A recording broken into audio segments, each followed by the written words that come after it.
Hello guys, my name is Sachin Kumar and I am the teacher for biology from PVC Group। कल हमने पढ़ा था बेटा, आपका हेडिंग था, याद आ रहा होगा आपको, स्पर्मेटोजेनेसिस। ये हम कंप्लीट कर चुके हैं। Spermatogenesis, the formation of sperms from the germinal epithelial cells is known as spermatogenesis. कल मैंने एक छोटी सी बात कन्फ्यूजन के लिए आपको बताई थी कि एक वर्ड आता है कि what is the difference between spermatogenesis and spermiation या स्पर्मिजेनेशन। स्पर्मिएशन ये वर्ड आया था बेटा। तो इसमें देखो, स्पर्मिएशन भी कहते हैं कुछ लोग, या स्पर्मियोजेनेसिस भी बोलते हैं। स्पर्मियोजेनेसिस देखो, दो वर्ड हो गए, सेम से लग रहे हैं ना आपको, इस हटाने से। स्पर्मेटोजेनेसिस, स्पर्मियोजेनेसिस कि सर इनमें क्या है। देखो यहाँ पे स्पर्मेटोजेनेसिस जो है, मैं बता रहा हूँ आपको, the formation of sperms from the germinal epithelial cell, और वे हम कह सकते हैं स्पर्मेटोगोनिया।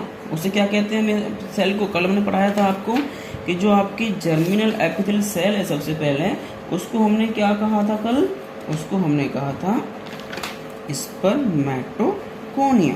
याद आ रहा है बेटा कुछ? तो is known as spermatogenesis.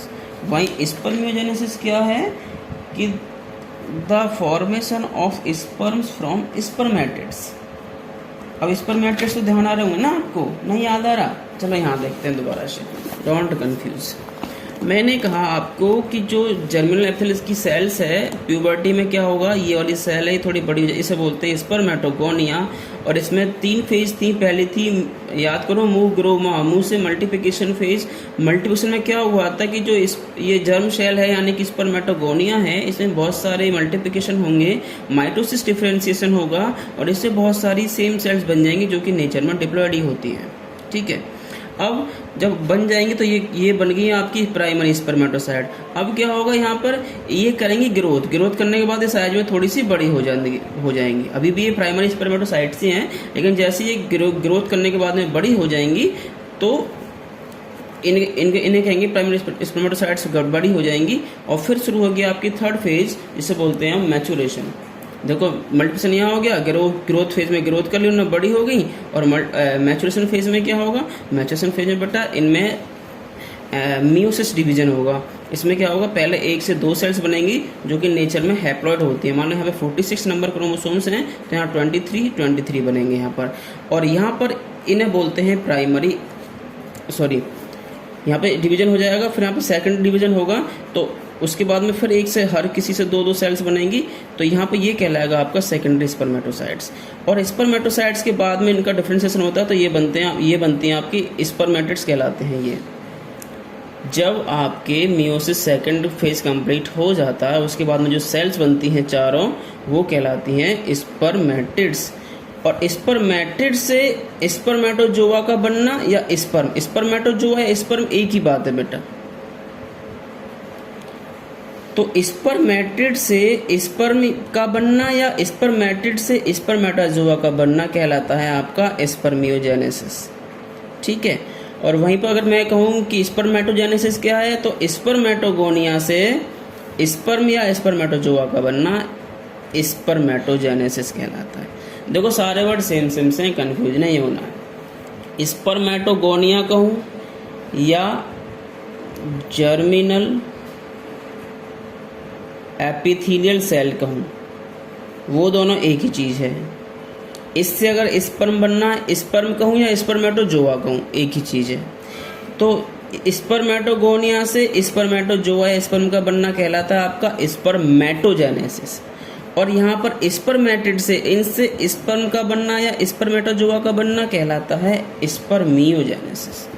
Notes में भेज रहा हूँ, आप लिख लेना। कोई कन्फ्यूजन हो तो क्लास में आ सकते हैं, कॉलेज खुला हुआ है बेटा, अपने नंबर के हिसाब से आप कॉलेज आके मुझसे बात कर सकते हैं। ठीक है बेटा, अरे रुक जा भाई। आज का जो टॉपिक है आपका वो क्या है, वो है आपका structure of sperm. Structure of sperm. Sperm क्या है, एक माइक्रोस्कोपिक सेल है। ये देखो, ये ह्यूमन की सबसे बड़ी सेल भी होती है। चलो,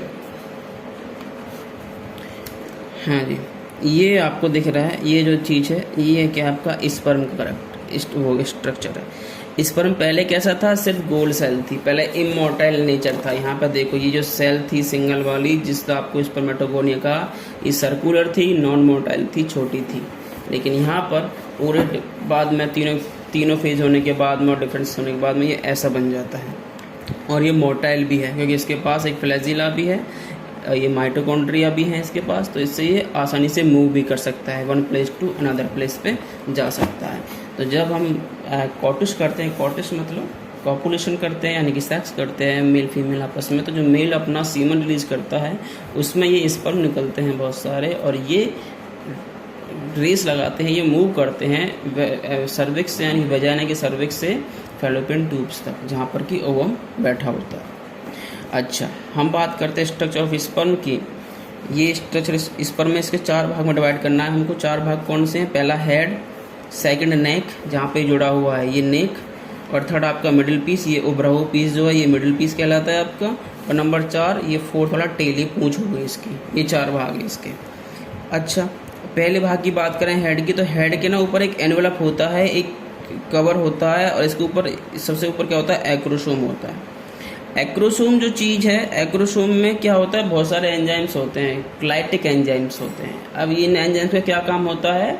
इनका काम होता है कि भैया जब ये स्पर्म जो है ओवम से जाके मिलेगा ना, तो इसमें से निकले वाले एंजाइम ओवम की जो ऊपर वाली मेम्ब्रेन है उसको तोड़ने का काम करेंगे, ब्रेक डाउन करने का काम करेंगे, जिससे कि इसके अंदर जो जेनेटिक मटेरियल है वो उस ओवम की जेनेटिक मटेरियल से जाके मिल सके और उन दोनों में फ्यूजन या फर्टिलाइजेशन हो सके। ठीक है, तो एक्रोसोम में क्या होता है? एंजाइम्स होते हैं, एग्जाम्पल हाइलो यूरिनेडेज एंजाइम होते हैं जो कि ओवम की मेम्ब्रेन को ब्रेक डाउन करने का काम करते हैं। अच्छा, इसके अलावा इसमें क्या है? इसके अंदर न्यूक्लियस है जिसके अंदर क्रोमोसोम मटेरियल भरा हुआ है। सेकंड चीज़ नेक है। नेक क्या होता है? नेक के पास ना 2 सेंट्रियोल होते हैं। सेंट्रियोल आपने पढ़ा होगा 11th क्लास में, सेल में सेंट्रियोल्स पाए जाते हैं। तो एक सेंट्रल ऊपर होता है, एक नीचे होता है, और नीचे वाला सेंट्रल जो होता है पूरा नीचे फैल जाता है, और आपके टेल से होता हुआ एक धागे के समान एक थ्रेड लाइक स्ट्रक्चर पूरा टेल तक फैल जाता है। 2 सेंट्रल होते हैं, इतना याद रखना है बस नेक में आपको। नंबर 3 मिडिल पीस याद रखेंगे। मिडिल पीस में क्या होता है? ये बहुत सारे आपके माइटोकॉन्ड्रिया लगे होते हैं, 9+2 के हिसाब में माइटोकॉन्ड्रिया लगे होते हैं। और आपको बेटा ये पता है कि माइटोकॉन्ड्रिया होता है आपका power house of the cell. ठीक है, तो ये पावर हाउस है इसी सेल का, और इसमें इसी से ये पावर अपनी ऑब्टेन करेगा। पावर किससे मिलेगी? माइटोकॉन्ड्रिया से इसको चलने के लिए आएगी। फिर पीछे होती है टेल। टेल तो आपको पता ही है, इसमें कोई खास चीज़ नहीं होती है, बस एक फिलामेंट होता है जो कि इसको आगे मूव करने में हेल्प करता है और दिशा एक डायरेक्शन देने में इसकी पूरी हेल्प करता है। नॉर्मल बात बोलूँ तो बेटा एक ह्यूमन जो होता है वो एक बार जब सेक्स करते हैं तो इजैकुलेट होने पर लगभग 200 से 300 बल्कि 400 मिलियन स्पर्म भी एक बार में रिलीज करता है अपने सीमन के साथ में। ठीक है ना, और वही उनमें से ही अगर 60% उसमें से उस सीमन में जो स्पर्म है वो ठीक है तो ही वो बच्चा पैदा करने में कैपेबल होता है, अदरवाइज वो बच्चे पैदा करने में बड़ी दिक्कत आती है। तो बेटा आज का जो आपको होमवर्क है वो यही है, यहाँ पे आप वीडियो पॉज करेंगे और यहाँ से आपको हेडिंग लिखना है स्पर्म स्ट्रक्चर ऑफ स्पर्मेटोजोआ, और आपको ये लिखने हैं 4 structures, number 1 head, number 2 neck, number 3 middle piece, number 4 tail, ऐसे लिखने हैं और ये डायग्राम बनेगा। बस आज के लिए आपका इतना ही काम है। Thank you.